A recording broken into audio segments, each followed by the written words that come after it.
নমস্কার বন্ধুরা, আজকে আমরা কারকল দিয়ে একদম নতুন ধরনের একটা রেসিপি নিয়ে চলে এসেছি আপনাদের কাছে।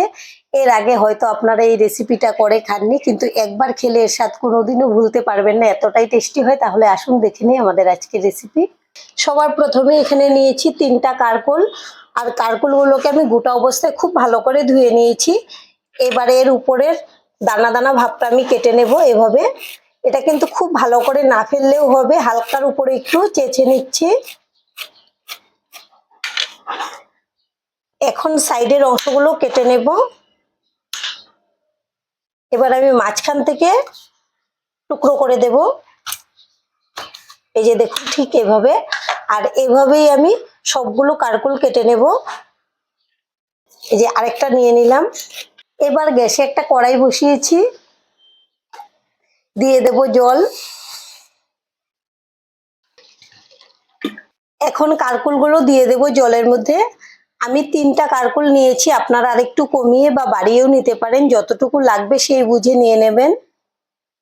দিয়ে দেব সামান্য লবণ আর অল্প একটু হলুদের গুঁড়ো, একটু নেড়ে দিচ্ছি। এখন ঢেকে এগুলোকে ভাপিয়ে নেব। এই কারকলগুলো কিন্তু পুরো সেদ্ধ করা যাবে না, 50% সেদ্ধ করে নিতে হবে। এখন ঢাকনাটা খুলে নেব। আর আমাদের কারকল 50% সেদ্ধ হয়ে গেছে, আমি চেক করে নিয়েছি। এর থেকে বেশি সেদ্ধ করলে ভালো হবে না। এখন একটা বাটিতে নামিয়ে নেব, আর এগুলোকে ঠান্ডা করে নিতে হবে। যতক্ষণে কারকলগুলো ঠান্ডা হবে আমি একটা বেটার বানিয়ে নেব। বেটার বানানোর জন্য এখানে আমি 1 কাপ থেকে একটু কম নিয়েছি ময়দা। আপনারা এখানে চালের গুঁড়িও নিতে পারেন। আর যেহেতু আমি ময়দা দিয়ে করছি, সেজন্য তার সঙ্গে নিয়েছি ছোট কাপের হাফ কাপ সুজি, তাহলে মুচমুচে হবে। দিয়ে দেব স্বাদ অনুযায়ী লবণ, হলুদের গুঁড়ো আর ঝাল লঙ্কার গুঁড়ো। এবার শুকনো উপকরণ খুব ভালো করে মিশিয়ে নেব। এবার অল্প জল দেব আর বেটারটা গুলিয়ে নেব। জলটা একবারে বেশি দেব না, তাহলে পাতলা হয়ে যাবে।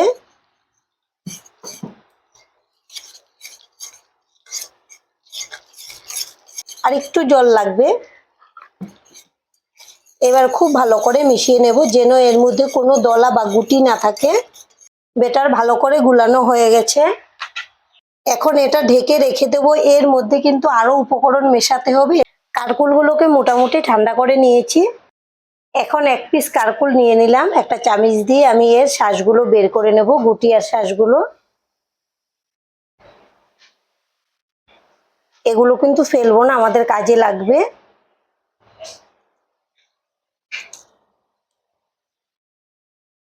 এখন সুন্দর করে পরিষ্কার করে নিচ্ছি। এই যে দেখুন একটা বের করে নিয়েছি, আর এইভাবেই সবগুলো বের করে নেব। আমি সবগুলো গুটি বের করে নিয়েছি, তার সঙ্গে নিয়েছি 3টা সেদ্ধ করা আলু। এখন একটা মেশার দিয়ে মেশ করে নেব। আপনারা চাইলে আলুগুলোকে গ্রেট করেও দিতে পারেন।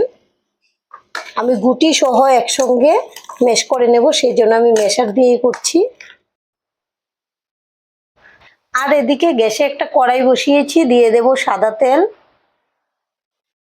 তেলটাকে একটু নেড়ে নেব। আর এখানে নিয়েছি একটা ডিম, আমি ডিমটা ভেঙে কড়াইতে দিয়ে দিলাম। খুবই সামান্য দিয়ে দেব লবণ। এবার এটাকে নেড়ে চেড়ে ভেজে নেব। ডিমটা ভাজা হয়ে গেছে, এখন নামিয়ে নেব। কড়াইটা গ্যাসে আবারও বসিয়ে দিয়েছি, দিয়ে দেব সাদা তেল। আপনারা এখানে চাইলে সর্ষের তেলও ব্যবহার করতে পারবেন। আবারও তেলটাকে একটু নেড়ে নেব। তেল গরম করে নিয়েছি, এবার দিয়ে দেব কয়েক দানা গোটা জিরে। জিরা ভাজা ভাজা করে নিয়েছি, ফুটতে শুরু হয়েছে। এখন দিয়ে দেব হিং। হিংটা দিলে কিন্তু খুব সুন্দর একটা সেন্ট আসবে, আর গ্যাসও হবে না। একটু নেড়ে নেব। আর এখানে নিয়েছি গ্রেট করা আদা। আপনারা যদি রসুন পছন্দ করেন তাহলে আদার সঙ্গে রসুনও দিয়ে দিতে পারেন। এবার আদাটাকে একটু ভেজে নেব, এর কাঁচা সেন্টটা চলে যাওয়া পর্যন্ত ভেজে নিতে হবে। এবার দিয়ে দেব পেঁয়াজ কুচি, একই সঙ্গে দিয়ে দেব কাঁচা লঙ্কা কুচি। ঝালটা আপনারা আপনাদের পছন্দ অনুযায়ী কমিয়ে বাড়িয়ে নেবেন। একটু নেড়ে দেব। আমি পেঁয়াজগুলোকে নরম করে ভেজে নিয়েছি। এখানে কিন্তু পেঁয়াজ লাল করে ভাজার কোনো দরকার নেই, নরম করে ভেজে নিলেই হবে। আবারও দিয়ে দেব স্বাদ অনুযায়ী লবণ। লবণটা যেন বেশি না হয় সেটা বুঝে দিতে হবে। আর দিয়ে দেব হলুদের গুঁড়ো, ঝাল লঙ্কার গুঁড়ো, জিরে গুঁড়ো, ধনে গুঁড়ো। এবার একটু জল দেব। এখন নেড়েচেড়ে ভেজে নেব। এরকম যদি শুকনো মশলা দেন তাহলে কিন্তু একটু জল দিয়ে কষিয়ে নিতে হবে, না হলে অনেক সময় মশলা নিচ থেকে লেগে যায়। আমি মশলা দিয়ে মোটামুটি 2-3 মিনিটের মতো ভেজে নিয়েছি, তেলও ছেড়ে দিয়েছে।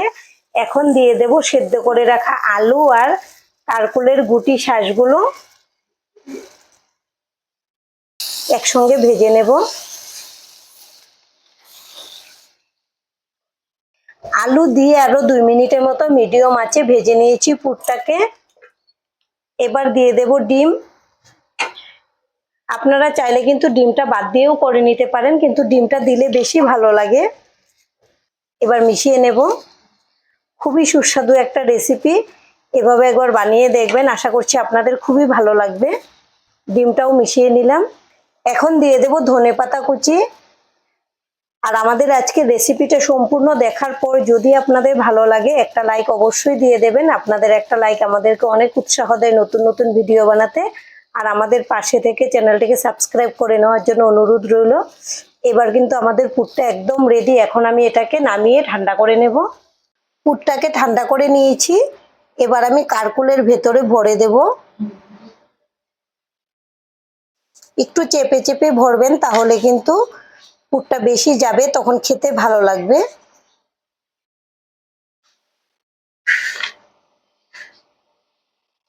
এভাবে একটু সমান করে দিচ্ছি।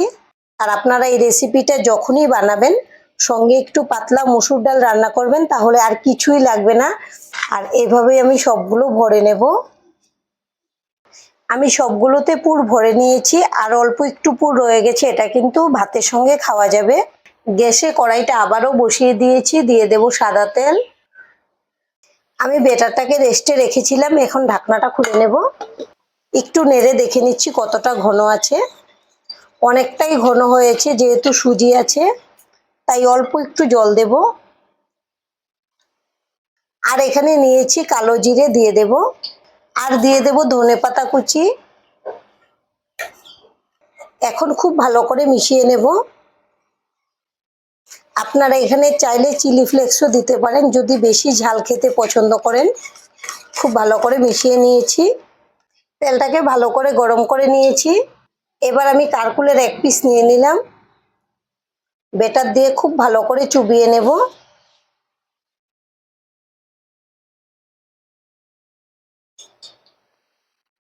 এখন আমি তেলের মধ্যে ছেড়ে দেব। এখন একটু সাইড করে নেব। আমি একসঙ্গে 3 পিস ভেজে নেব। সঙ্গে সঙ্গে নাড়াচাড়া করব না, একটু পরে উল্টে দিতে হবে। এখন আমি উপর থেকে একটু এভাবে তেল ছিটিয়ে দিয়ে দেব। এবার আমি উল্টে দেব।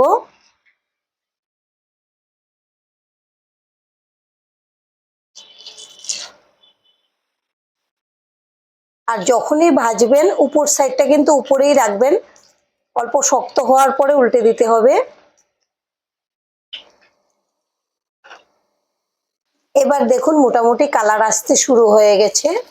আর এভাবেই একটু সময় লাগিয়ে উল্টে পাল্টে ভেজে নিতে হবে। আর কত সুন্দর ফুলে যাচ্ছে ভাজার পরে। আমি কারকুলগুলোকে মোটামুটি 10 মিনিট লাগিয়ে সুন্দর লাল লাল করে ভেজে নিয়েছি।